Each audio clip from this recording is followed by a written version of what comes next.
zvonzi current situation iri pamilitary barracks yava kutoshamisa, kuonekwa kunzi hapasina ari kutrasta mumwe, hapasina akunyatsokuona kuti iyi ishamwari yangu kana kuti iyi haisi.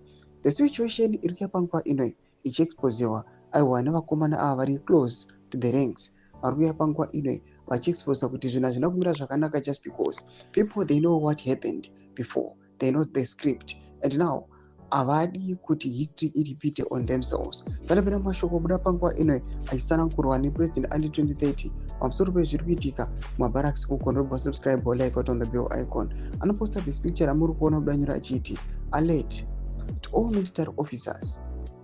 A launch invitation is now a death warrant. The new leadership is not there to build, it's there to liquidate. Suspicions of HS-related assassinations are at an all-time high.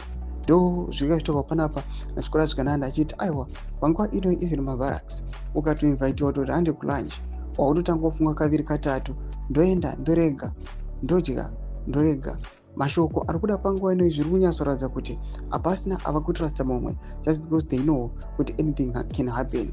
Panapa chikora zvikananda according to his handle ari kuda panguva ino achitsanangura kuti the leadership iripo panguva inoi it's not there to build, iripo aiwa to kuliquidata pamwe chete scrutinizer pamwe chete kueliminata the individuals vanenge varimo mumaranks vachiuya vachi promota vanofunga kuti ava vane proximity kwavari kana kuti vane support kana kuti vari loyal to them.